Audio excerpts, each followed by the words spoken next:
Well, I'd like to welcome everyone to our St. Cloud Council Workshop. We have a quorum. Madam Clerk, will you please call the roll? Mayor Blackwell, I'm here. Deputy Mayor Trace, Here. Councilmember Matheny, Councilmember Cooper, Councilmember Askew. Here. The first item on our agenda is a discussion regarding the Matrix Organizational Assessment Report. I believe we have a guest here who's going to lead us in that discussion. If you'll introduce yourself and get us started, it's good to have you here. Sure. I'm Alan Pennington with the Matrix Consulting Group, and I'm going to give you a short presentation summarizing sort of what we feel are the highlights of the report, and then open it up to answer any questions you may have. All right. I assume we're starting with him. Was anyone on the staff want to speak first? All right. All right. Give me your name again. Alan Pennington. Alan Pennington. You got it. So quickly, just to give you a brief overview of the project, is we were engaged to work with the city in looking at and conducting an assessment of the municipal government, specifically looking at a couple key things: the organizational structure, some internal operational practices, and most importantly, looking at staffing requirements, those that are needed currently and those that might be needed in the future due to expected changes in services, approaches, or growth in the community. And the real key goals of the study were to address the existing service demands, ensuring that you have the right structure and staffing allocations to provide the services that you've committed to providing to your community, and then identify the future staffing needs, again, based upon expected growth, workload increases, or changes in operational practices. It did cover all functional areas of the municipal organization. The approach that we took in doing this was we did an initial set of on-site interviews with staff, so we were able to interview with department heads and key staff throughout the organization. We collected a variety of data, everything from budgets to job descriptions to workload information, operational practices. We did a comparative survey to look at staffing and organizational structure with some other communities in the region. We took an analysis of the staffing requirements to identify those future and current needs. Some of those are based upon workload measures, some are based upon projected growth in the community. And then we looked and reviewed those preliminary findings with each department head. So they did have multiple opportunities to provide input to us, whether in agreement, disagreement, questions, comments, edits. So I want to start off by giving you a highlight of some of the key things that came out of the overall assessment. And some of these are positives, and most of the report talks about potential changes, so we want to make sure we highlight some of these. Throughout the organization, generally there's a really strong commitment on customer service and responsiveness. In some cases that's challenging due to existing staffing requirements. The service levels provided by most departments are generally in alignment with those that we would expect to see in an organization of this size and in a community of this type in terms of size and service portfolio. There was some inconsistency in the interdepartmental cooperation and coordination in some service delivery areas. While staffing levels are generally appropriate, there are a few notable areas where immediate staffing needs were most present, as well as all departments, for the most part, have some growth needed over the next 10 years, which is sort of the planning horizon we took. Beyond that, it's too much conjecture to do a staffing. And even in that next decade, as the last year has shown, as growth or other things could change significantly based upon things beyond your control, and we hope that there's some metrics within here that will help you at least be able to refine this over time as needed to address how it does grow within your community. There's some opportunities to expand your existing software use to better automate or make use of technologies that are already in place rather than needing necessarily new technologies. And there were a few organizational changes that have been made historically that we've highlighted, and we've made some organizational change recommendations. And I'm going to start with those. So I wanted to summarize in one slide, and this is also in the executive summary, some of the major organizational structure changes that are being recommended. And I'll just run through these quickly. The first one is moving to executive assistants from the city clerk to the city manager's office. Those are the two staff that support the key executives in the organization. Establishing the communications function as an independent department. There is a group of interdepartmental, what we'll call transfers, that come next. One is economic development, moving that to the city manager's office to elevate and emphasize that focus within the community. Moving utility billing from finance to the environmental utilities department. Moving a couple items from other departments into the financial portfolio, and that includes the grants function from procurement to finance, business receipts from planning to finance.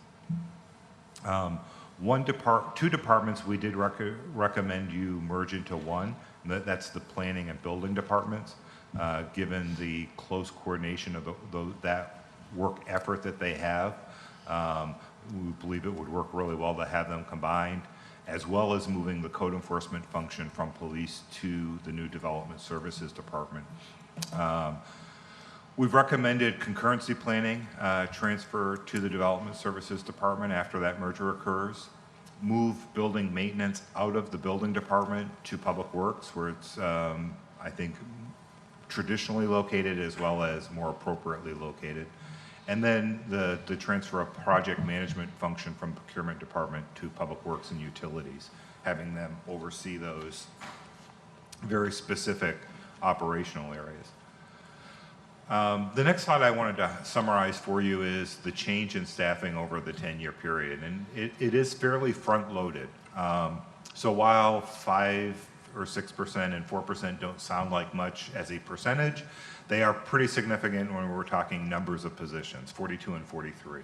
And then you'll see that over the next 8 years, it really declines fairly significantly. And there's two reasons for this. One is I think there is some unmet need in several other departments. And most of the changes are typically located in 3 departments: police, public works, and environmental utilities. Obviously, this is an ideal approach that we've put forward. You have to, as a policy board, grapple with the more difficult situation of the funding and timing of those things.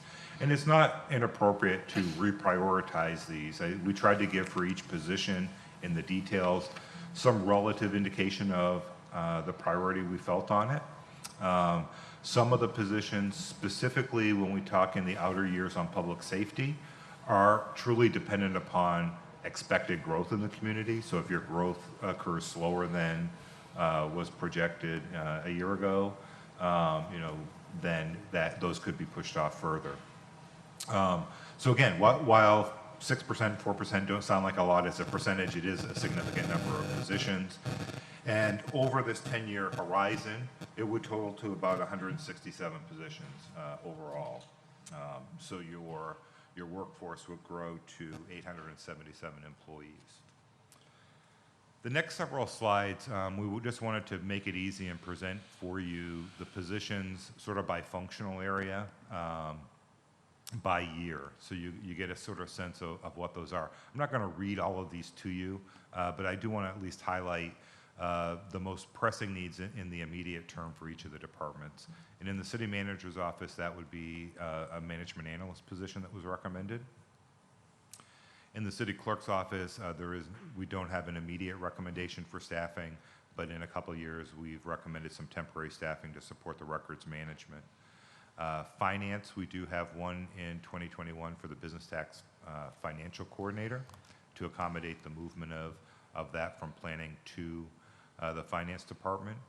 And in procurement, in the first year, we do have a procurement specialist, and then there is another one projected later on due to growth. Human resources does have 2 positions in the first year. One is a senior HR specialist, and one is a safety training coordinator. The safety training coordinator is segregating a current position into 2. It's one of the positions recommended in here that we probably had more requests from other departments for that support from the HR department than internally. While they support it, I believe, other departments felt they needed additional support from HR as an internal service group. In information technology, we've got an administrative assistant in the first year. All the other positions are in out years, but next year we did have a business analyst and a GIS tech. For the planning department, the first recommended position is a concurrency tech in 2022, and then some planning and zoning tech and planners in the out years. In the building department, in terms of size of departments, is one of the ones that, based upon existing workload, we actually have the largest recommended increase in staffing in the building inspection area. The workload that they were carrying over the last year during the time we were looking at is well beyond the typical standards in terms of the number of inspections per day that we see building inspectors perform. And while they're generally have been able to keep up with the workload, it's coming at some cost in terms of the amount of time they can spend, the hours that have to be put in. It's not at the level that's typically expected. And then there are a few positions in the out years, plan reviewers, building permit tech, and another inspector to anticipate future growth within the organization. I should note, because while I'm on the building department, each of these positions have different funding sources also. So something like the building operation, which has its own funding stream through permit fees, we would expect that you would be using those fees to cover those type of increases. Building maintenance does have 2 service technicians, trade worker positions in the first year.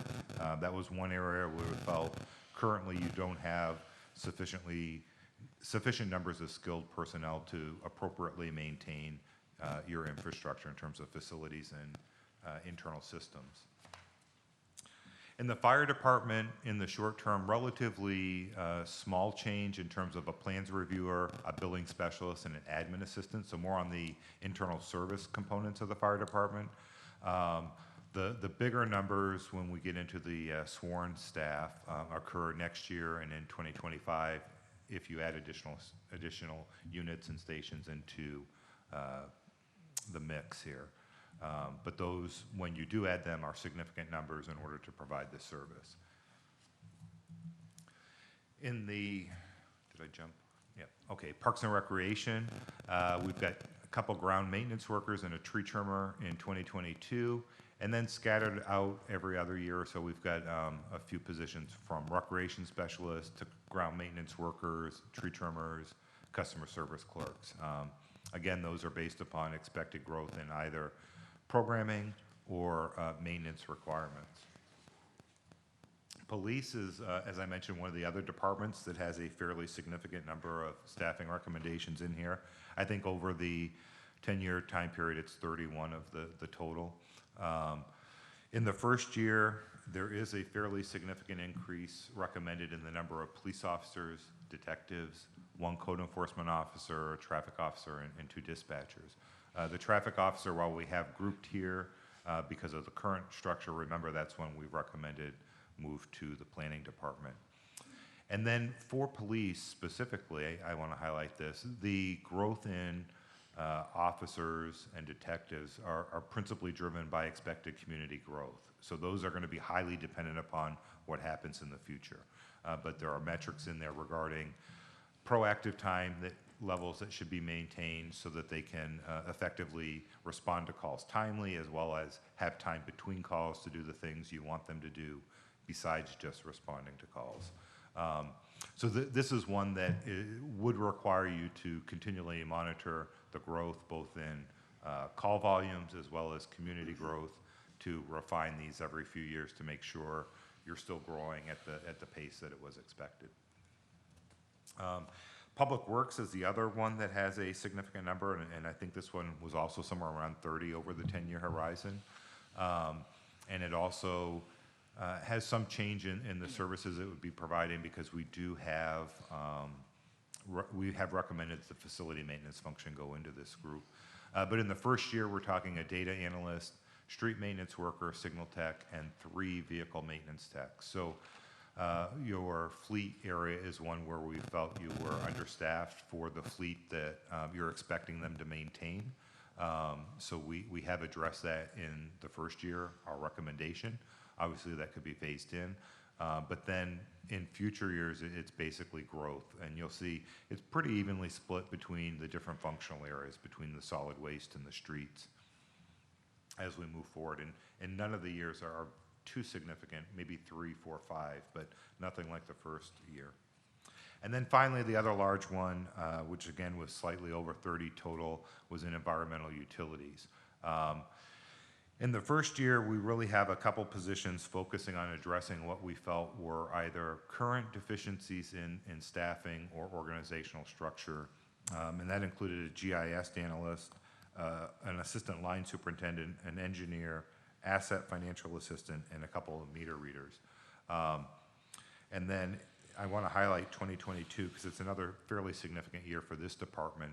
And that has a financial analyst, another administrative assistant, an operator, some locate technicians, cross-connection workers, construction worker, and a maintenance worker. And that is pretty much growth driven from that point forward. But there were some areas where we felt you needed to have additional staff to do the planning, the strategic perspective, as well as some of the frontline work. It's sort of split between that in the first 2 years. So that's a quick overview, and I thought probably the best approach would be to open it up to questions you may have about the report or the recommendations.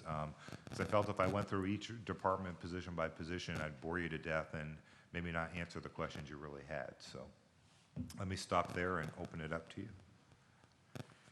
Do we have any questions? Go for it.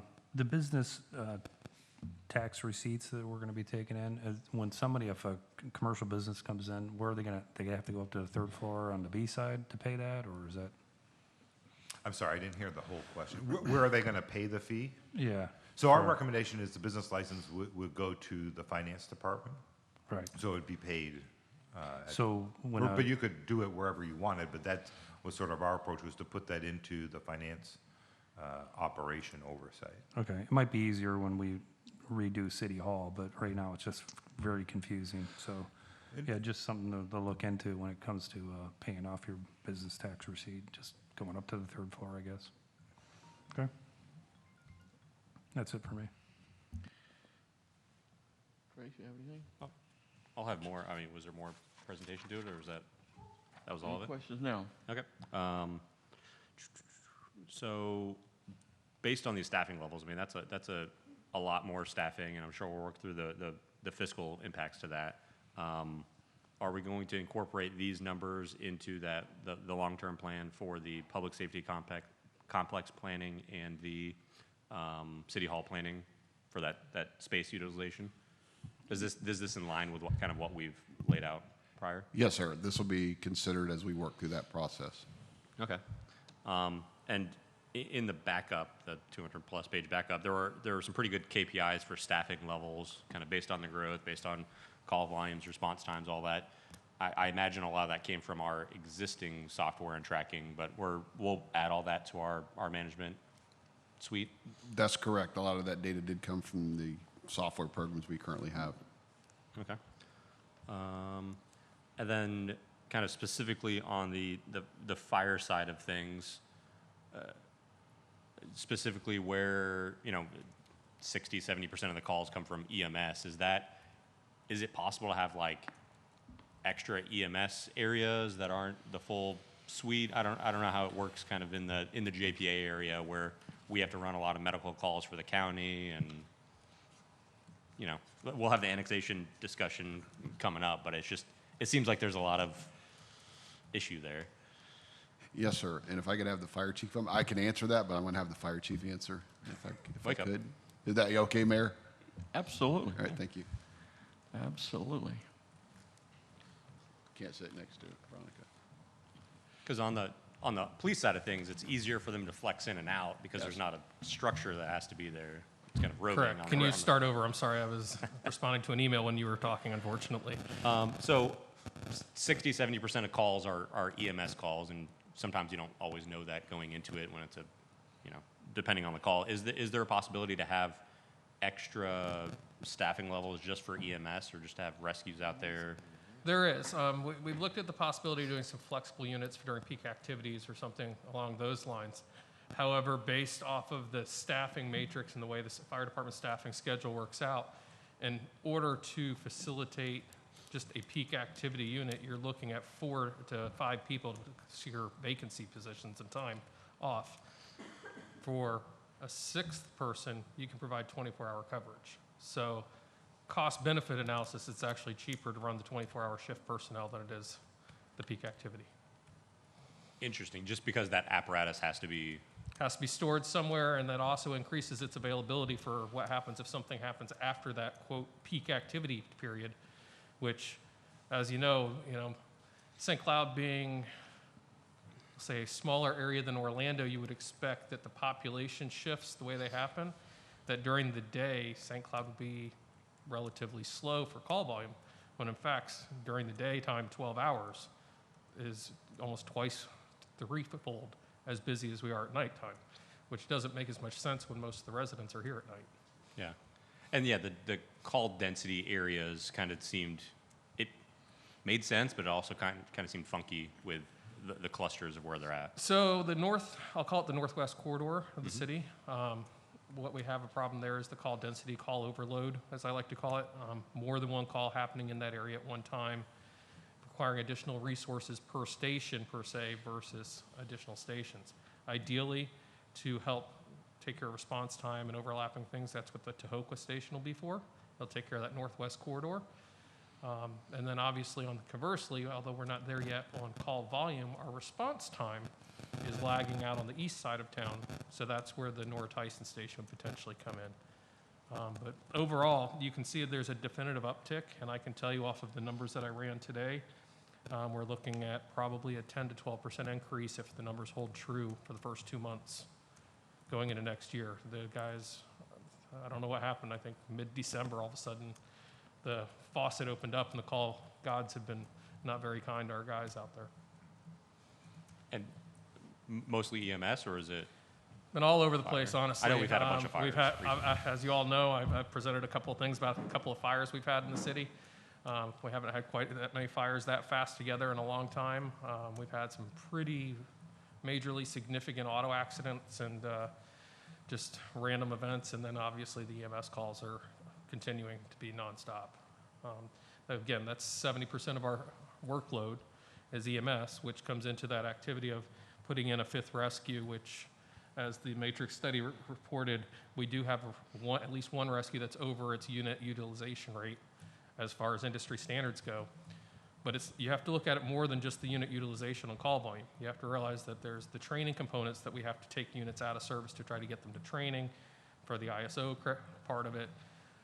Their EMS training hours that they have to make up in there. And at the end of the day, trying to relocate resources to provide adequate coverage area, it becomes daunting at times. Well, and at least you guys have the 24-hour shift, so Correct. you can train at 2 o'clock in the morning as long as you're not.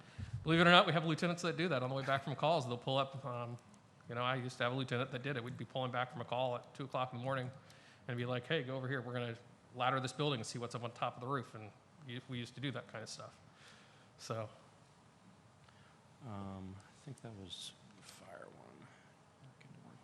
And then drive time was also an interesting one. So the 2 stations you mentioned, I don't think get that southeast area of the city. so the southeast being, I guess, you're talking about the Gramercy Farms area, that kind of thing. So currently we have the automatic aid agreement with Osceola County, which they're covering that out of the Deer Run station as an initial run unit. Okay. However, in our long-term plans, we do have a station property designated in Rowan Bridge there, which once Orange Avenue is pushed through to Nolte Road, it'll be about 5 acres back at the intersection of Orange Avenue, and basically it would be just north of Nolte. So when we get to that trigger point of being able to build that fire station based off of call volume and necessitated need, then we already have a station designated for that location, which will cover that response time. And there wouldn't be a, kind of with the Nora Tyson one as well, essentially take over the county station in some of those So- instances? Yes and no. Obviously, with the North Tyson Station, it is intended to cover city residents. Obviously, it's available for mutual aid, just like their engine out there is available for mutual aid and automatic aid. The county has expressed the desire not to need to rebuild that fire station, which they're probably a couple years out from. However, the amount that we run into the county and the availability of that station to open is obviously entirely up to the budget and city council. Ideally, the county on the east side, other than up in the like Sunbridge area or on the back side of the lake, they do not want to build any more fire stations. They have kind of taken the stance from previous councils that on the east side of the county, if it's inside the JPA area, that they're not going to do anything because they're anticipating that the city of St. Cloud is going to annex it. And that's why I think, And that includes going up Narcoossee Road. So when we talk about, later on, when we talk about annexations and growth of the city and what we're looking at, they're taking the wait and see approach based off of our actions. So we need to kind of clearly define what we're looking at doing based off of that, because that dictates our future growth and plans. Ideally, as it sits right now, I have the joint planning agreement area marked out and designated, and for the whole area, it would be 17 fire stations. That includes all of Fontana, Edgewater, all those DRIs and everything else. and that's why we collectively in the upcoming workshops are going to talk about that area and does it shrink, does it move? And then hopefully meet with the county to make sure they understand kind of where we're talking about. Because, and I'll say this about Orange County, across the street from each other, Orange County Fire Rescue, Well, City of Orlando Fire Rescue, Lake County with Claremont, like, so, and realistically, and particularly, I think you're talking about probably the Narcoossee Road, Orange County Station 76, and Orlando Stations, I think it's 16 and 17 or 15 and 16 right there, that they're all right there in that Nona corridor. The thing you have to remember is obviously there's some jurisdictional issues, but you're not just talking about the call volume, you're talking density and travel times. And obviously, somewhere they demonstrated that need. I think I can honestly say that as we grow, we're going to be absorbing more areas of those counties because typically cities grow and counties don't. So it's not unusual to see them take the wait and see approach and reallocate those assets once the city establishes a footprint there to another place in the county that they may have need. But again, that's the future. The Matrix report told us exactly what we expected to see. It said that we needed to grow the fire department, and it showed us where our highest call volume was, which we already had known, and it told us on the east side we need to look at a station because of response times, and the west side it's because of call volume. now does having one on the east side to help with the drive time also pull some of those calls to help with the response time? Off of the downtown station, it will. If you'll remember, the downtown fire station currently has one suppression unit, 2 ALS transport units. The second ALS transport unit, Rescue 34, is actually designated for the North Tyson station when it opens. Okay. Now, at the end of the day, the Matrix report, from my interpretation, says that we should always be +1 ALS transport unit in comparison to our fire stations. We may be able to get some clarity on that, but that's Always, even after a new station? even afterwards, because it says add a rescue and then add another fire station. A fire station consists of an engine and a rescue. And the reason for that is the volume of the EMS calls. On average, an EMS call takes 45 minutes, assuming it's not a COVID call. If it's a COVID call, you're looking at an hour and 20 minutes. So I have a sneaking suspicion if we were to pull last year's data, which we have 9 months of good data of COVID, I think you'd see the unit utilization numbers skyrocket on all those rescues. Haven't pulled the report myself, haven't had the time to get it all into a spreadsheet, but I would say conservatively, you would see a global number increase of anywhere from 5 to 10% per truck.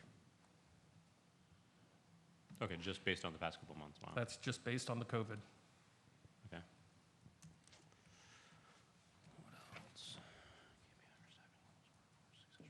It was interesting, the discussion in here about the workforce and succession planning. Is that something we're having the departments track on their own, kind of moving forward? The add the age plus the years of service. I thought it was an interesting analysis. You mean the recommendation to the HR, in the Yeah. HR section? Yeah. So our intention is after presentation to the city council. We're going to be sitting down individually with each of the departments to discuss how do we implement, what do we implement first, what makes sense. Yeah, at a previous company I was with, we did the retirement succession planning, and then also the promotion advancement succession planning of people that are ready now in the next 6 months, in the next year, and to train appropriately to get people up to the next level as you have people moving out as well. And I believe the training coordinator position that was included in the report, that's part of what, we already have a training coordinator, and that's part of what their job duties are intended to include.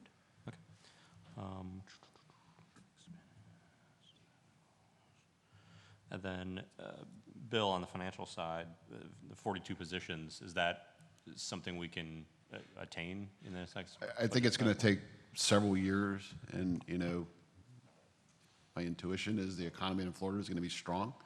But I think it's going to take a couple of years to work this. So what I'm going to do is go through, and if you saw the report, it talks about priorities, and we'll look at the high priorities first.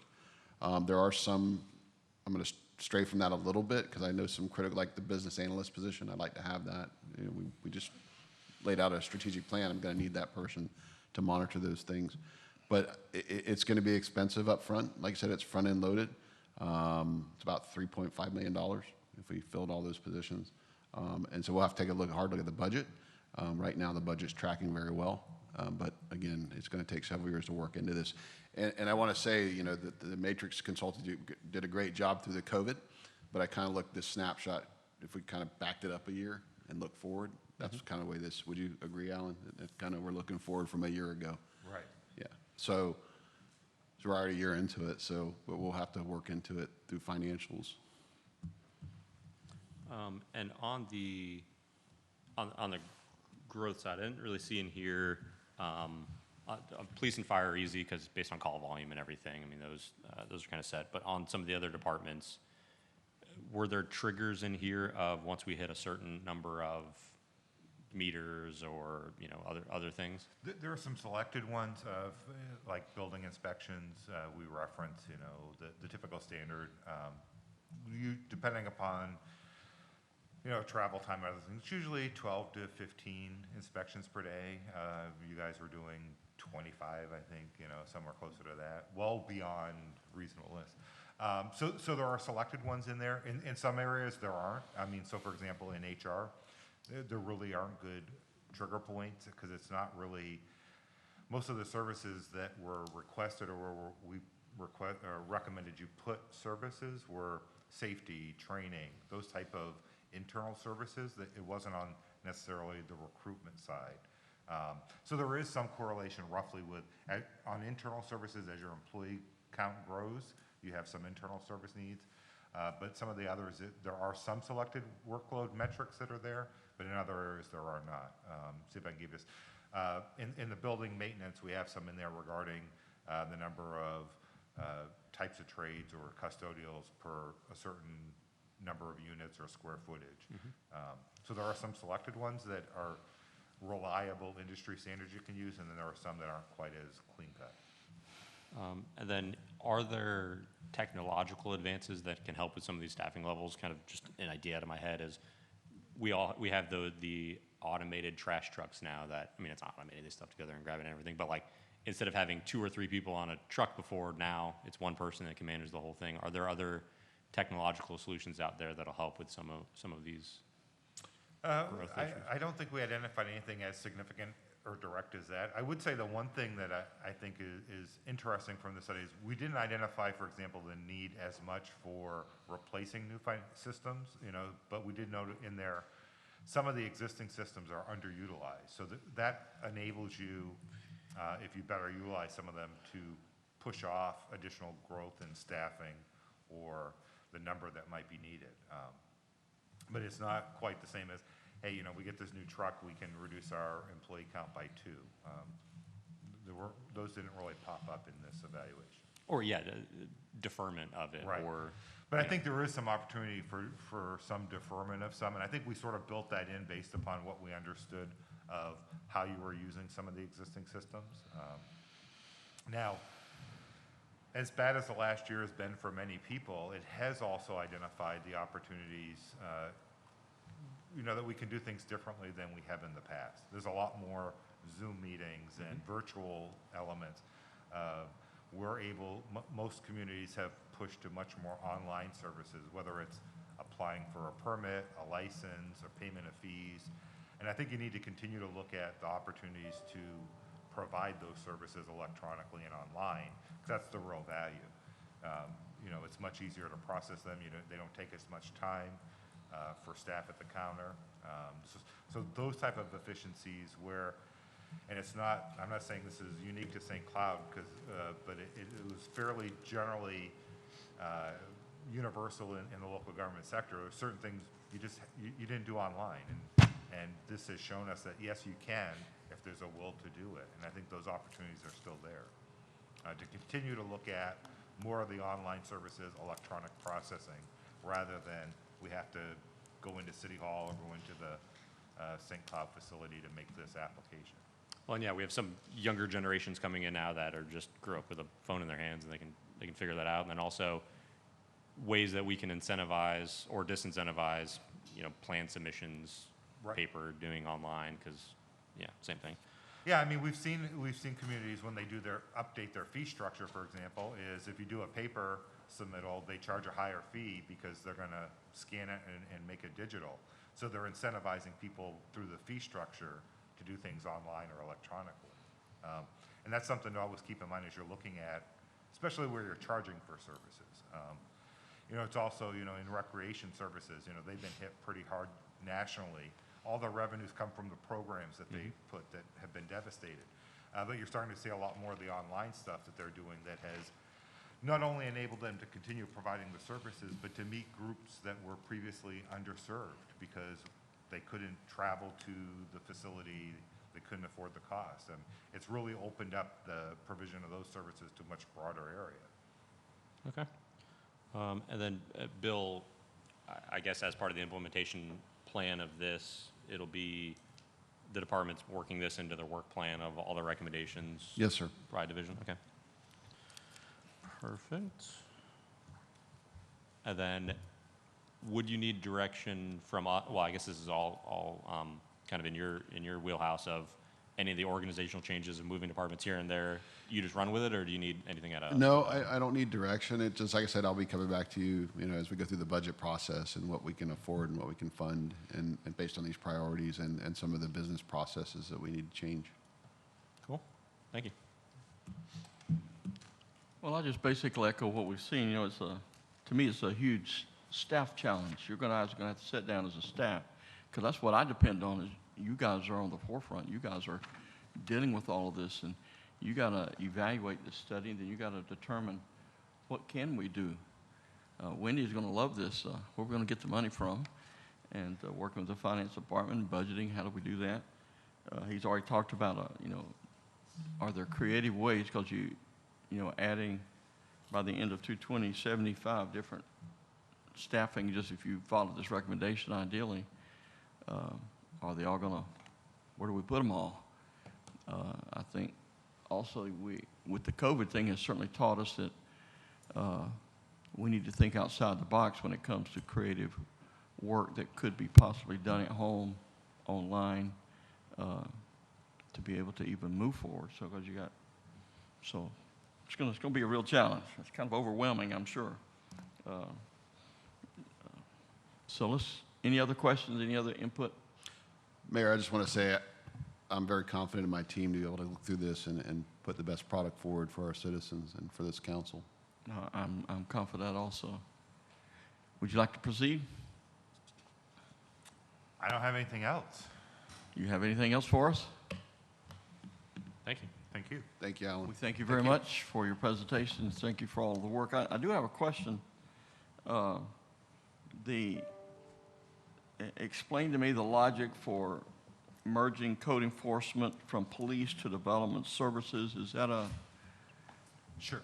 I Yeah, just- I'd be happy to. yes, if you would. So in looking at that, what we looked at were the functions that were being provided by the different departments, and what we've seen work well in other organizations similar to you. And I think the model that we think would work best here is not only having the planning and building together so that there's really one focus on development services, but usually code enforcement in most municipalities now is viewed as part of that function. It's not necessarily a police power. And so it usually works better as part of this broader department that's looking at sort of not just the built environment in terms of building new stuff, but neighborhood maintenance and enhancement, sort of the planning element. So I would say probably 85% of the municipalities I work with, you would find code enforcement as part of that suite rather than in police. So it's not because they're not doing it well. We think it would work better to have them as part of that suite of services. So if you didn't do that, I think you're still, the real issue in there was the staffing recommendation.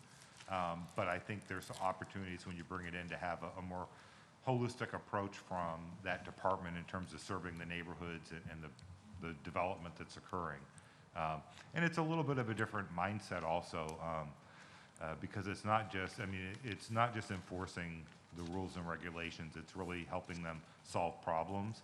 And sometimes having them in that sort of a department allows them to better understand the zoning requirements, the building permitting requirements, so that they can help the individuals figure out how are we going to solve this issue?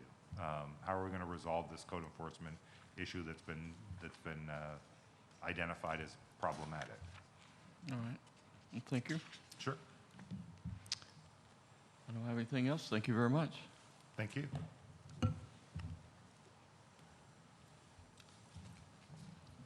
Do we have anything from staff regarding this study at this point? No, I just want to recognize the staff put a lot of effort into pulling all their data. Oh, I don't doubt that a bit, yeah. A lot of meetings with Mr. Pennington, reviewing the revisions and questions, and it was a great team effort. Now you've got a whole lot more work to do. Absolutely. Come back to where do we start? Where do we go? What's your first recommendation? Thank you, Mr. Pennington. Thank you. Do y'all need to take a 2 or 3 minute break? Yes, please. Why don't we do that in case you need to go to the restroom, take a 5-minute potty break? Or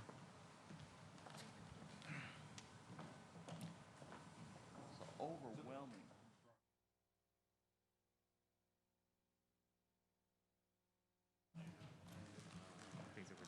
The second part of this afternoon's exciting workshop is the wonderful subject of annexations. And Oh, yeah, I got it.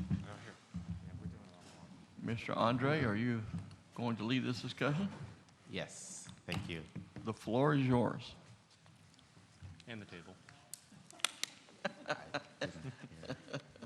Good afternoon. Andre Anderson, Community Development Director. I'm going to have a brief discussion with you on our proposed 2021 enclave annexation process. And before I get started, there will be a few other presenters on different topics as we go along. So you'll have more than myself here discussing this item. So as you may all know, we have a joint planning area agreement with Osceola County, and it addresses several things, one of which includes annexation and how we deliver services efficiently, and it was done through a interlocal agreement with the county. And in that, it includes an item related to addressing enclaves, because as you well know, with enclaves, there is the situation where you have these pockets of unincorporated Osceola County within the city limits, and it is a challenge when you're trying to deliver services. So Chapter 171.046 of the Florida statutes provides a provision whereby a local government can enter into an interlocal agreement with the county to remove what they consider small enclaves of up to 110 acres or less per grouping. So back in 2018, we did an ILA, interlocal agreement, with Osceola County, and we annex several small enclaves throughout the city, and it was done under Resolution 2018-023R. That addressed removing some small enclaves throughout the city, and we also have a provision in our on the books for auto assignment of future land use and zoning, whereby whatever zoning you have in the county, we would get the automatic assignment of that use, so you wouldn't be losing anything that you already had in the county. And we also, at that time, did some land use and zoning amendments for small scale as well as large scale tracts based on maybe requests that came in from folks that were being annexed because they may have wanted something different than the automatic assignment. And of course, we would have to transmit to DEO, which is the state planning agency, in order to get those approved. So also in 2018, there were several enclaves that we had a lot of discussion on, including Whaley's Landing, CJ's Landing, and several agricultural tracts that had what we consider the agricultural benefit. And those three areas, the city council at that time chose to delay any discussion or annexation of those tracts. So these are now being brought forward because it's been more than 2 years, because they all asked for that time frame to figure out what they needed to do with their properties. With respect to the agricultural benefit properties, the council directed us to establish an agricultural advisory committee, and we did that for several months, met with the different landowners. We had a vet on the committee and other agricultural landowners on this committee, and we discussed at length how to provide some zoning changes that would be an enticement for folks with ag property or ag benefit property to annex into the city and not lose the benefit of what they already had in the county. And we did that, and we came up with the changes to the AE, Agricultural Estates Zoning District, and that will be the subject of a Land Development Code amendment that we'll bring forward before we conclude the enclave annexation amendment. This map is the map that was presented back in 2018, and you'll see some tracts that are gray and have dotted lines around them. Those were the tracts that were excluded or delayed for 2 years before we would reconsider them. Those tracts are now the subject of this enclave annexation in addition to additional areas that we deem appropriate for enclave annexation.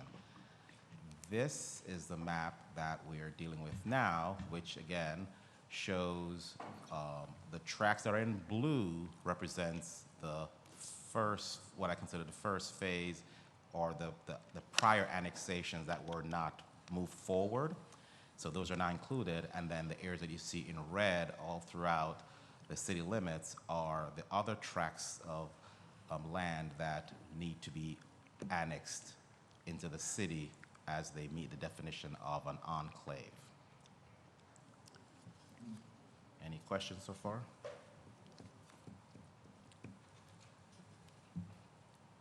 Okay, so now I'm going to ask the different department directors to come up and speak to you briefly about their perspective and whether or not these proposed annexations will be an impact on their services. So I'd like to ask Chief Gauntlet to come up and talk to you about the public safety component.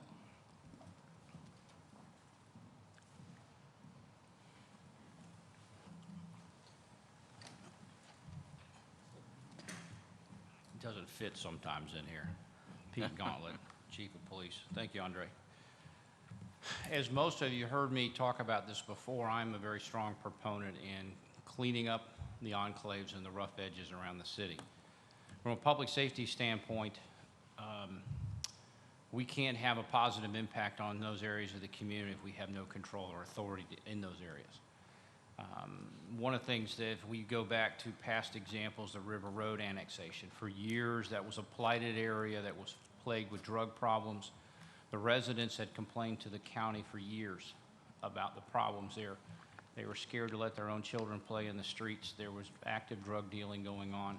And they got minimal service from the sheriff's office primarily because it was surrounded by the city, including the city park, with no real emphasis to respond in there unless they had a call for service. And additionally, the code enforcement aspect of cleaning up some of the blighted properties was very necessary. And within a matter of a few months, as everyone remember back in 2015, we undertook a very large drug operation. There were 53 people that were charged. As part of that, code enforcement came in on the tail end and cleaned up the community. If you go in there today, it's a bright, shining example of a nice neighborhood in our community that has no more problems as a result. Robinson area, the aspects of the old trailer park section of town is another example of it gets very little servicing. It has some issues. We've conducted under mutual aid drug operations in some of those areas to shut it down.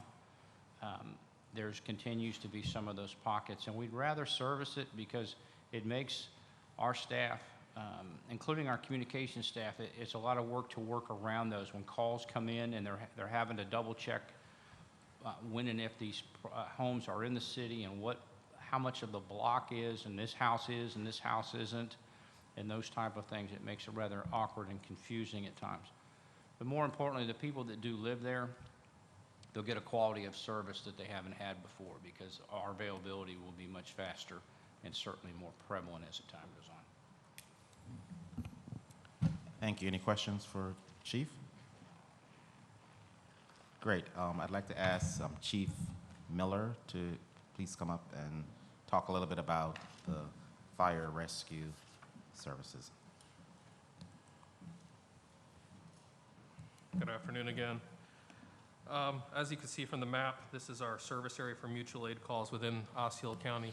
We kind of shrunk it down a little bit, but to give you the general perspective of St. Cloud and the surrounding areas. The enclave areas in question that we're talking about annexing into the city account for 84 of our mutual aid calls, which is 84 out of 811 of them total. So it's a little over 10% of our total call volume. Realistically, we're looking at 1% of our calls. So we're already running those calls as it stands right now. There are probably some unaccounted for calls in there where the county has run them and not called us for mutual aid if we weren't available or something along those lines. However, I have to echo what Chief said for me. Consistency of service levels. As it sits right now, I have an area that is 500 feet from my fire station that's in Osceola County, roundabout numbers. By far, the closest county fire station that covers that area is all the way up by 192 and the Turnpike. That's the station that gets dispatched. They're about 5.5 miles away versus 500 to 1,000 feet. So when you're talking about closest unit, or if you're talking about, time to get on scene to these various areas, obviously these areas that are enclaves, by and large, we're the closest, and we're going to be running those calls anyway. In fact, as you can see from the numbers, we are. Whaley's Landing, CJ's Whaling, counts for about 38 calls. There is, I believe, 1 or 2 small parcels of commercial in there. The Jade Isle area, which I think we all are pretty familiar with, that's a pretty robust area at 37 calls. It equates to about, 1 every 10 days or so. I know that the county does run in there semi-frequently more than that without calling for us, but again, it will not affect us overall. What I'm looking at from the fire department perspective is a continuity of service issue. Quite frankly, sometimes some of these auto accidents, is it ours, is it theirs? Do we transfer it over to St. Cloud Police? Do we call FHP? Is the house fire ours or theirs? Because many times, we don't know the address necessarily. We get, hey, there's a house fire on Old Canoe Creek Road near this. So we don't know until we get there. And obviously, there's some different protocols that different agencies face. This would resolve that issue.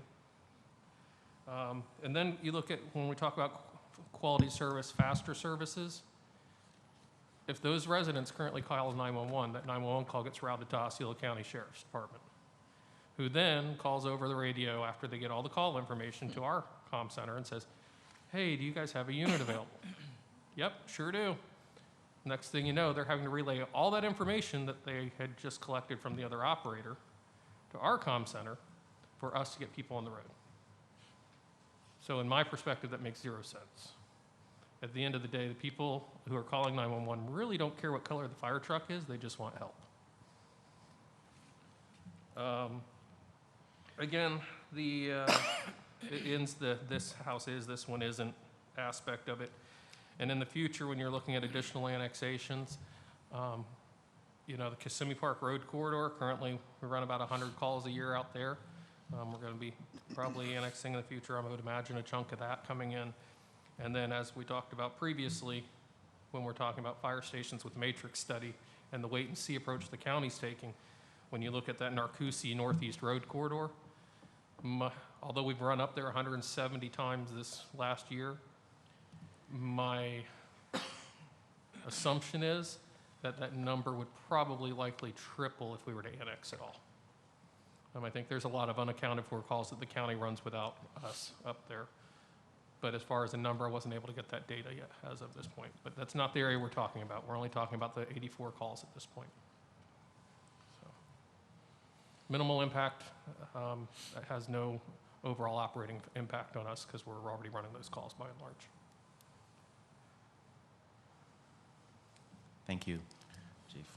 I have a question. Okay. You know, these calls that you're making, for example, like to Whaley's Landing and CJ's Landing, Jada, what are those calls predominantly? Either medical and sometimes auto accidents. We actually, some of those have been auto accidents where they happen on that side of the road. They're the people that call 911, so it gets routed to Osceola County, and therefore it becomes a mutual aid call. Okay. And as you know, there's been some pretty significant auto accidents out there that, you know, the delay in time on some of those significant auto accidents has resulted in that county station that's 5 miles away plus. They're already getting there as our guys are getting there. So that was 5 minutes faster. Those people could have had help on scene, which doesn't necessarily seem like a long time unless it's somebody who's having a heart attack or shortness of breath. 5 minutes is an eternity. Yeah. And that's what was eye-opening about some of the charts in the matrix of the flashover point and the cardiac arrest, you know, survivability. I've never seen those charts before. Absolutely. When you look at those charts in that report, and that's something that, you know, we talk about, you know, time is tissue, or time towards flashover, getting the right number of resources there in time. You know, this helps with all that.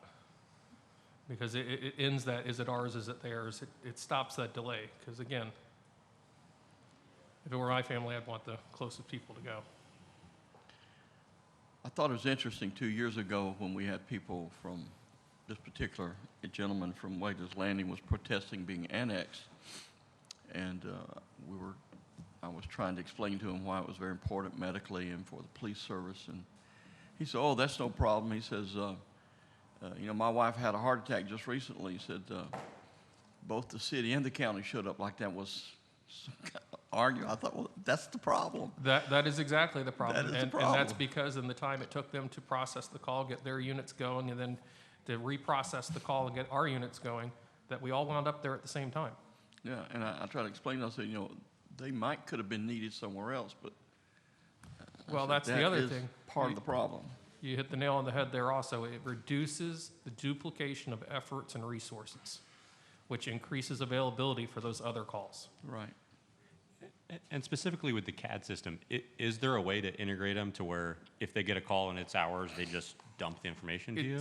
We're working on that. Okay. That's something that is part of our long-term goal of, if it's in those jurisdictional areas where we may be closer and it's the county, that they can hit a button and it auto feeds into ours. And conversely, if it's one of ours and it's closest to one of their stations, that it can auto feed into theirs. We are actively working on that program now. Okay. Good. And it's doable though? And it's, According to the IT wizards, it is. However, I will tell you, it has been 8 years that we've been working on this project. And according to the IT people, it is, however, it hasn't happened yet. We're on 2 completely different systems. Okay, but radio, you guys are on the same. Radio, we're on the same. Okay, it's just the CAD system? It's just the CAD systems. Anything else? Thank you very much. Thank you. Mr. Mayor, I just want to point out one thing that I neglected to mention earlier. So the properties in the Whaley's Landing and also in CJ's Landing, one thing I forgot to note is that those 2 areas, as part of being developed at an urban density, they had to enter into a wastewater agreement, which essentially includes what's called an encumbrance agreement that says at the time that these properties are contiguous to the city limits, we will annex them at our leisure. So we did not have to go through the enclave process to annex those properties. However, we did. And many of the folks, if you recall, at the time when they came up and were complaining about being annexed, we provided to them a copy of their signatures on the encumbrance agreement that said they would annex. So I think a few of them may have forgotten that they signed those documents for annexing into the city. So just want to point that out. It's amazing how short your memory can be in it. At this time, I'd like to ask the Public Works Director to come up and talk a little bit about the impacts to the infrastructure.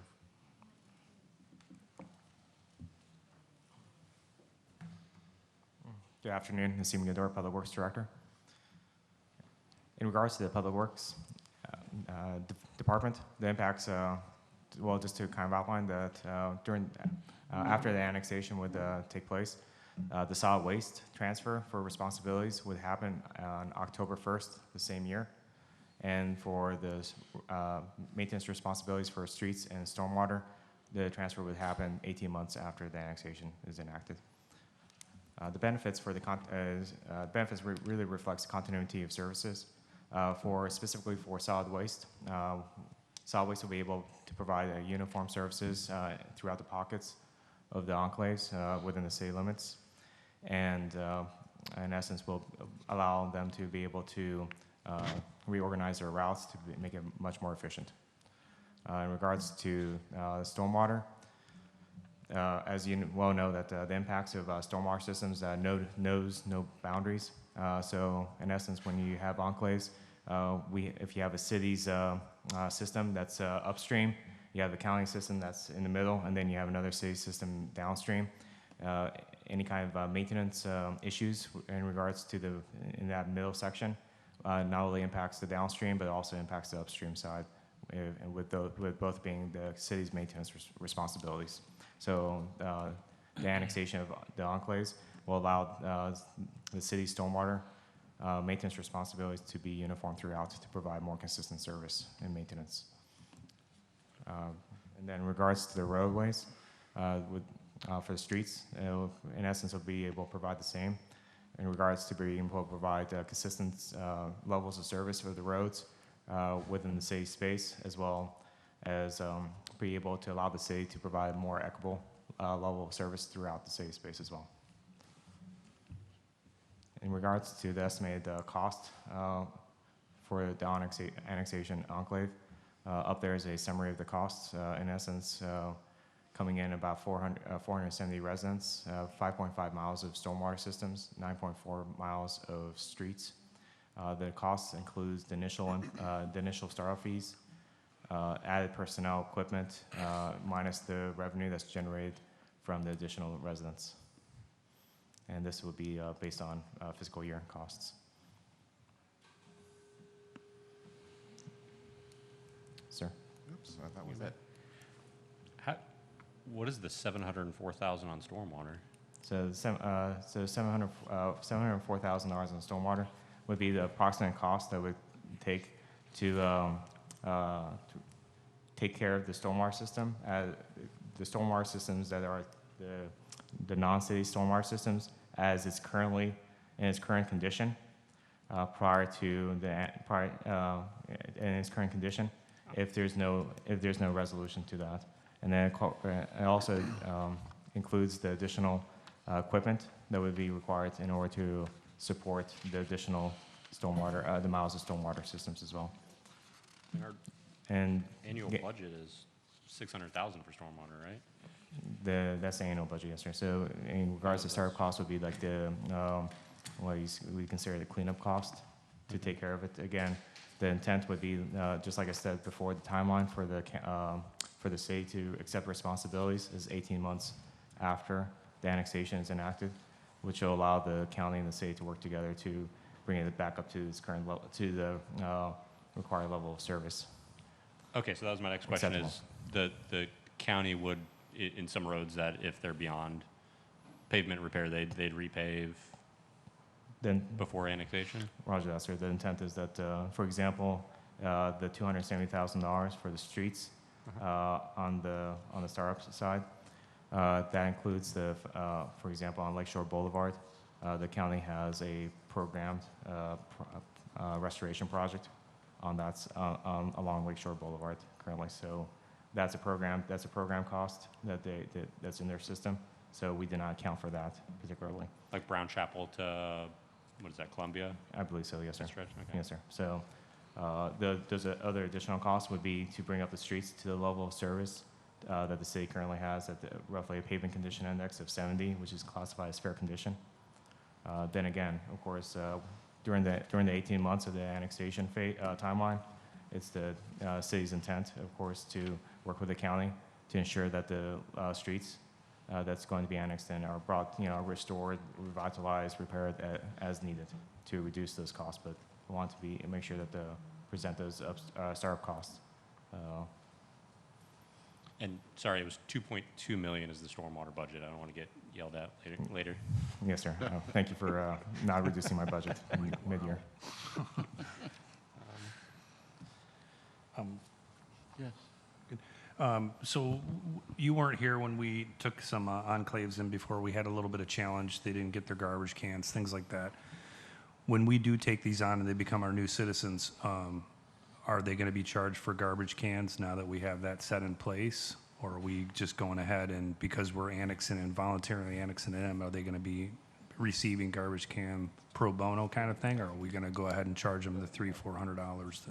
Yes, sir. So our ordinance for the solid waste impact fees, which includes bins, like those roll-off bins for the residents, Okay. for example, that precludes charging impact fees for existing residences.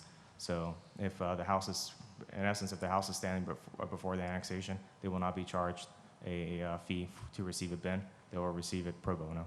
Okay, and we could just do a better job, and when we did that the last time, I got lots of calls of, I don't know when this is or that is, so maybe some good educational material when they get their bins, when they pick up, things like that would be Yes, sir. helpful. For sure. The solid waste division has a stellar leadership team right now, as well as with the communications director.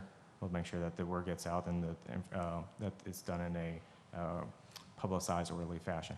Okay. And remember, because of the counties uses contractors for solid waste collection, there's a provision there's a delay provision between annexation and when the city would actually be the solid waste refuse collection entity for it. Because the statute allows for those contracts to basically run a certain amount of course, I think 6 months maybe, that they get to run before the city would take over collecting garbage there. All right. Well, that was one reason I think we let Whalings in it, because it was getting so close, and we didn't think we could probably hit those numbers anyways by October 1st, so, okay, thank you. And then with that notification process, notifying the property owner, but then also if there's a renter there, do we let, resident at that address know to where? Yes. Okay. Because I could see some people getting blindsided if their trash can disappears and a new one shows up and they don't know when or where. So part of this process, I only just gave you just a general overview. We do have a detailed process for having community meetings, notifications, working with our communications director, getting out social media and so on. So everyone is aware of the process and what's involved so that there is no surprises. And we will send notices to both the property owner and the resident if they're rented properties. And then I have general questions, not public works. I don't have any more public works questions. Okay. Thank you. Thank you, Nassim. Mr. Mayor, that is it. And then That's it? I have a couple map questions. Yes. If we can go back to the map.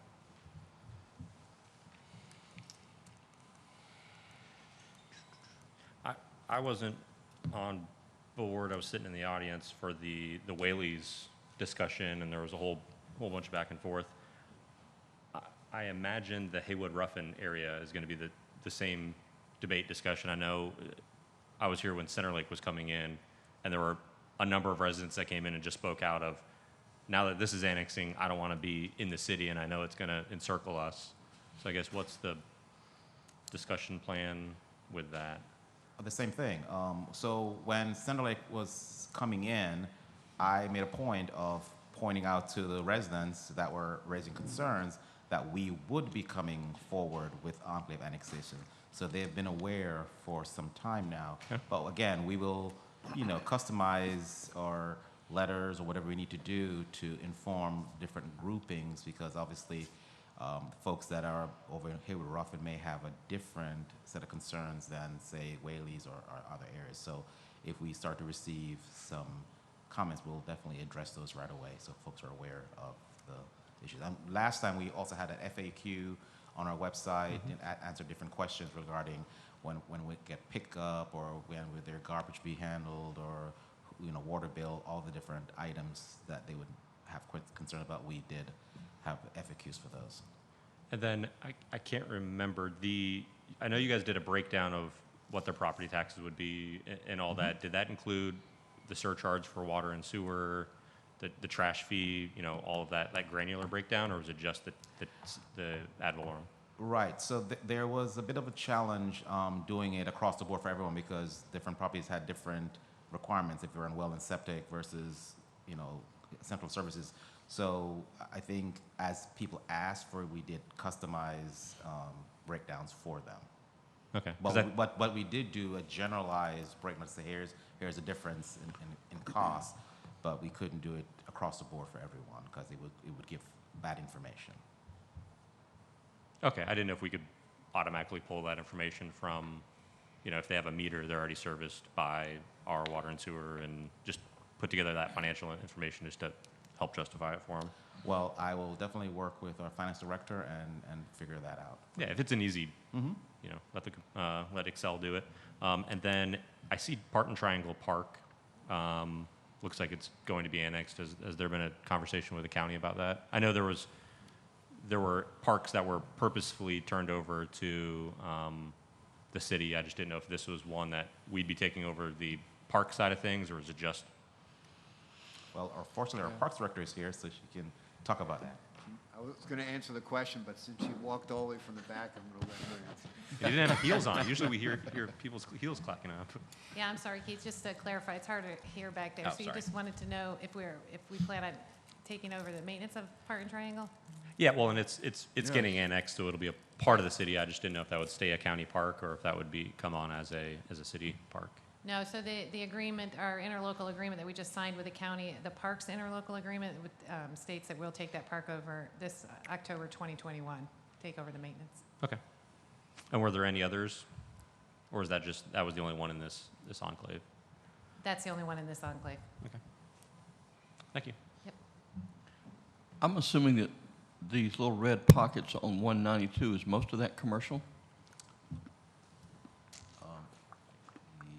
Yes, well, the map's it's kind of hard to see. I mean, the large red area on the right side of your screen, it's actually north of 192. Right, The parcel that's shown in blue, that's on 192, that's commercial. And then the other pocket just to the east is also red. And then the other parcels are off of Neptune. It's Lisa Street, Kelly Street, and Dean Street, kind of behind Rockers Yes, Lockers. those are residentials. Yeah. Yes. It just looks like it's on 192, but it's actually a few blocks behind that. Any other questions? Yeah. So what are we talking in timing in this? So our timing is to get it done as quickly as possible, because we need to have this process completed prior to July 1 in order to get on this year's Right. tax roll. So we're looking at coming to you for probably first and second reading somewhere in May, no later than June. Okay. And the property Middle of June. appraiser's ready for this to happen? Well, we haven't had a conversation yet. We wanted to have a workshop with you first to determine if you want us to move forward, and then Right. we would start in earnest. Okay, yeah, because I remember there was a charge for that too, to have this transferred over, and, because all these folks have a fire fee, they won't have one, they come in to us, so, okay. Yeah, because I know there's some areas in Orange County that when they annex into a city, their overall taxes go down considerably from all the county charges that then go into the city that are a part of the ad valorem. So I didn't know if that was the case in some of these. Might be closer now with the new fire, yeah. I don't know. And solid waste and all the other, Yep. ancillary stuff. I have a question for Mr. Manzares. The JPA agreement of 2014 and then the interlocal agreement that we renewed in 2018, could you just explain to us again the legal implications or obligations that we agreed on? What the basic agreement on annexation? Well, the main premise of it is that the city would move forward and agreed with the county, they would move forward. They're trying to eliminate these enclaves in the JPA piece. And so we committed to that back in 2014 and moving forward at an orderly pace to be able to limit those. And that's what the county agreed to. There has been some, and that's what Mr. Anderson and what the planning department has been working on for several years now to comply with that provision of it, to move forward with. The interlocal piece is the vehicle by which the county comes forward and says, yeah, we're agreeing that you can annex these pieces of property so you don't have to go through, we're not going through the same ordinance. If an individual private property owner comes to you and wants to annex into the city, there's an ordinance, you have a land use and zoning, and you see it, all that. The interlocal agreement is the vehicle that says, okay, the county, as the overall jurisdictional entity, agrees that the city can enclave these properties, and that's the one mechanism, the vehicle that gets it done. Gotcha. Well, that's just my point. Previous councils, this council, we've agreed this needs to be done. We're being told it should be done. It's not going to be a popular thing with a lot of folks, but it certainly needs to happen. They're driving on our roads, taking use of our services, using our parks, calling our police and our fire and rescue, and it's obviously going to cost some money to get it done. But I just think this council is going to have to bite the bullet and deal with it. There's actually a larger question here too, is that once this does get annexed in, we look towards the future for police facility and our fire department. What we're annexing in is not really going to be anything that's going to truly be helping the city. You will get some tax on it, but what would truly help the city was be to annex in the dirt. So that might be a future conversation, because you got Edgewater down there, and then the houses lately, they're averaging around $320,000 to $350,000 each. When we had this conversation probably 6 years ago, we were looking at houses at $135,000, $150,000. So, the game's changed a little bit, and I think that we have to look at the growth part, and that's a scary question for a lot of people. But if we want to look to the future of a new police station and things and fire stations, we're going to have to find a way to pay for it.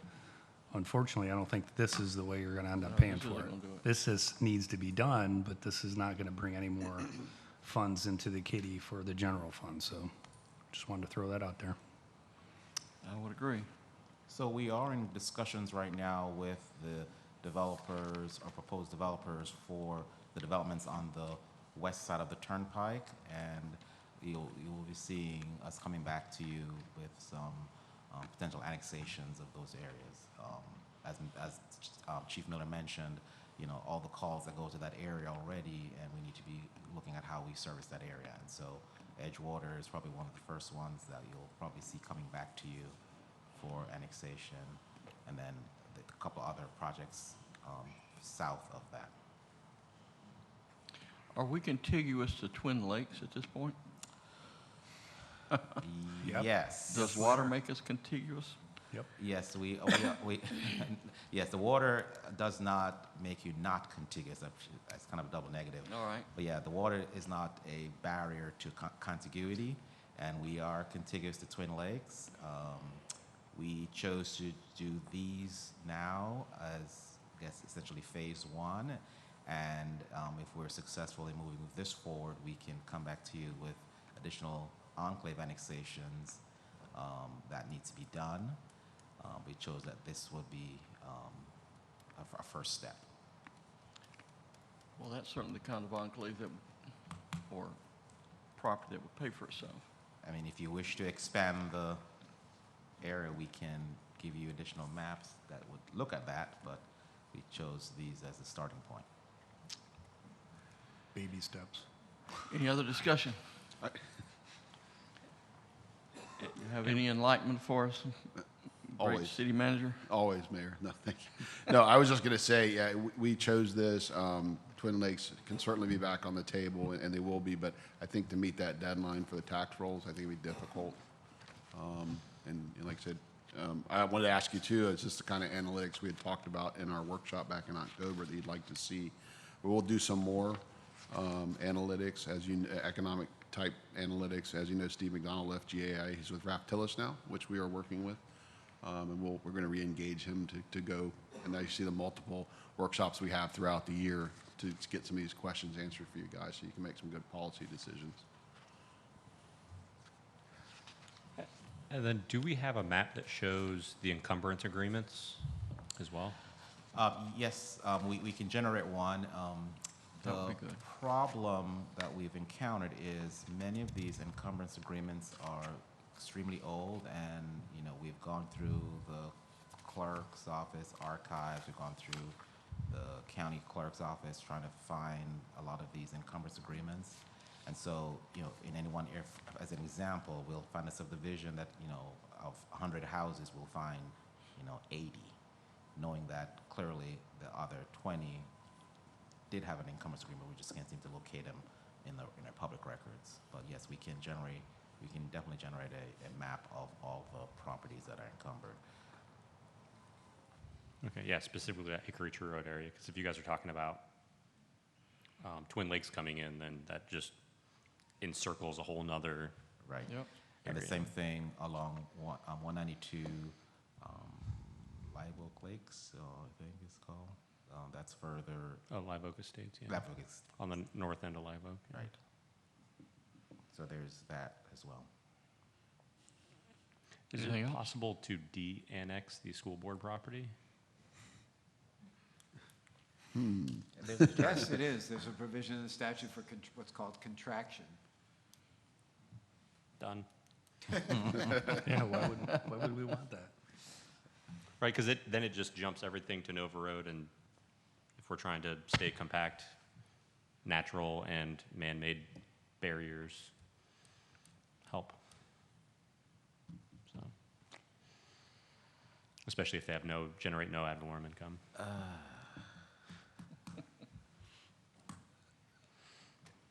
Anything else? Well, that's playing nice, but Mr. Manzares, you have anything else for us? Not on this issue, but I did want to ask you one question. All right. So you're finished with me? Do we have anything else to discuss? for now, Thank you, Mr. Anderson. Okay. thank you. Mr. Manzares? I think the city clerk's office sent you around some information about the League of Cities virtual training that's coming up for the annual ethics training, which obviously is, they do a good job. I've actually been a presenter on those League of City presentations in the past, so I know they do a very good job. I would give you the option if you want. We could do our own little virtual training, and if you like, and we certainly could set it up in days when you're available and break it up into two-hour sessions. So it's however you want to do it is fine with me. You just kind of like run a DVD on Zoom and No, I'll actually, my suggestion would, you could start maybe on a Wednesday night at like 4 o'clock, and just hammer it out for 2 hours in a Zoom presentation. And I would go through a PowerPoint with you and obviously give you an opportunity to ask questions, and just like we would in the old-fashioned heart of the COVID Zoom meetings. Yeah. Sure. Well, I looked at the Tri-County thing, and certainly I'm sure it's a good option, but, you know, I certainly like when we do it together. Yeah. I just think there's a advantage to that. And the Tri-County one just Questions doesn't come work up. with my schedule.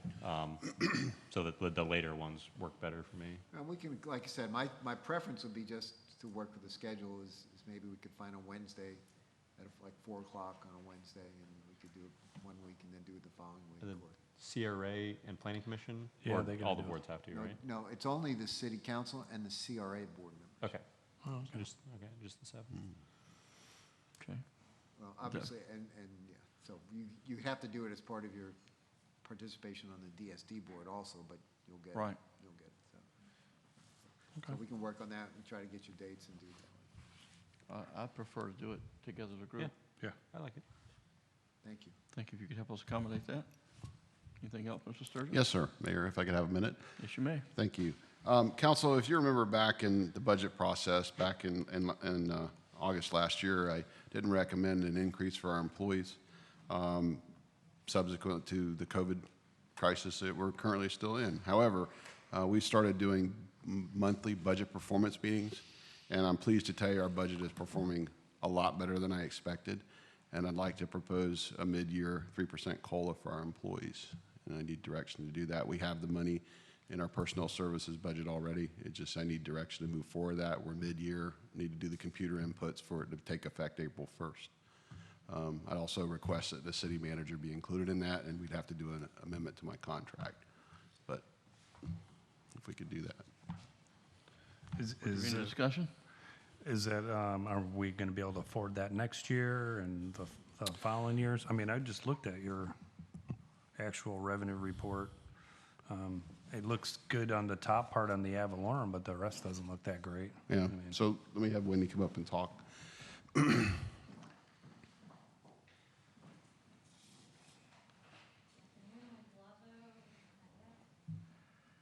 Talk loud.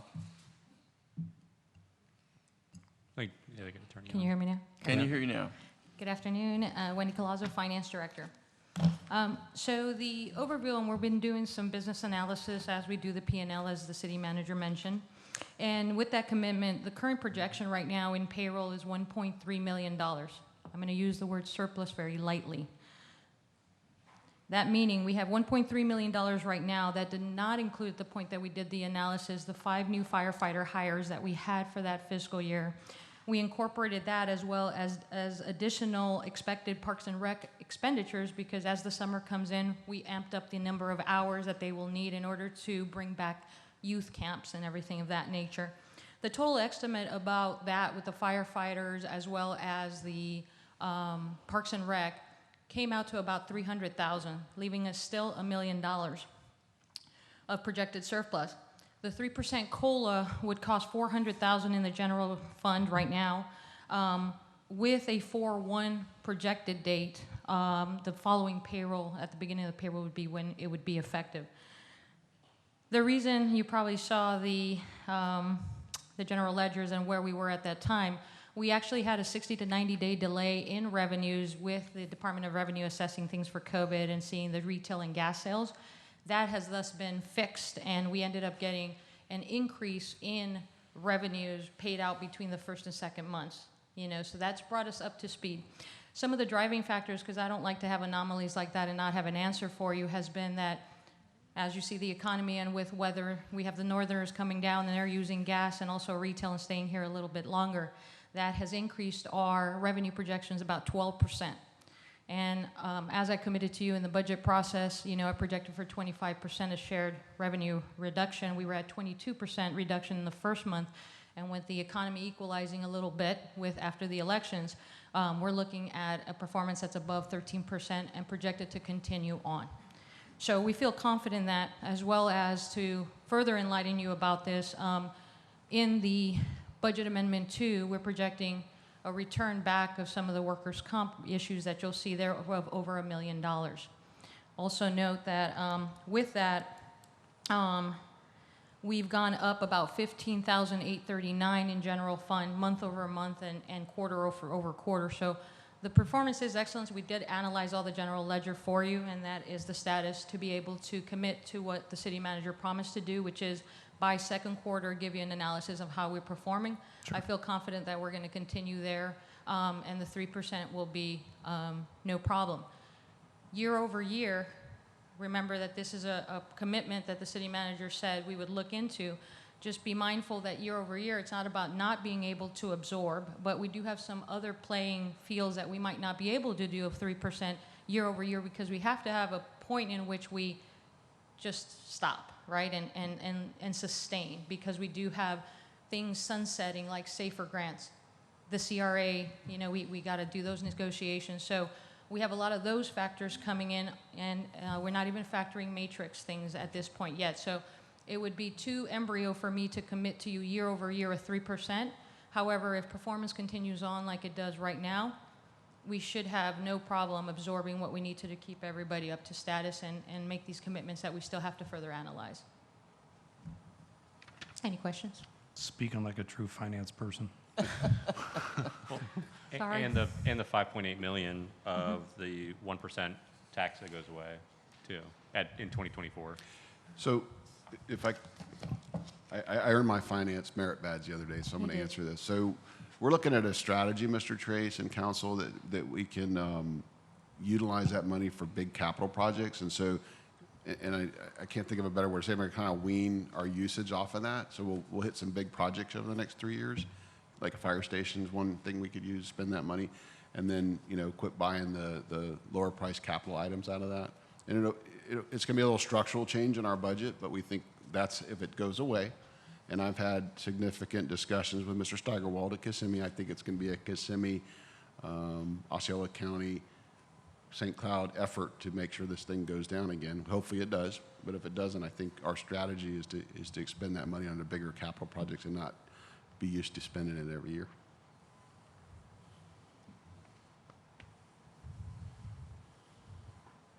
Does that recommendation for 3%, you mentioned does that also include? Yes, I was requesting that the city manager be included in that, which Does that would include the city require attorney? an addendum to my No, contract. sir. No, sir. He's different. He's He's special. spatial. He's special. Special, an anomaly, You're an anomaly. Okay. in a good way. Is this a call you need tonight, or do Yeah. we No, want you to can't. all? You can't take final action. I just want to, Okay. discuss it, and because two council members, I Right. was planning on doing it anyway, and so I just wanted to bring it out here. I'll bring it up at the next council meeting during my time. And can you bring more financial? Yes, stuff? Yeah, we'll make that sure you was- laid that out. Yeah. I knew you were going to ask that, and we'll get that laid out per fund, what it looks like. Well, I'm certainly in favor of it, as long as we have the money. Yeah. Right. As long as we can make it work. We'll demonstrate that we do. Okay, thanks. Thank you. Anything else? Thank you. Thank you, Wendy. No, sir. Anything else? Nope. I'm not going to ask anybody else. We're done. Thank you.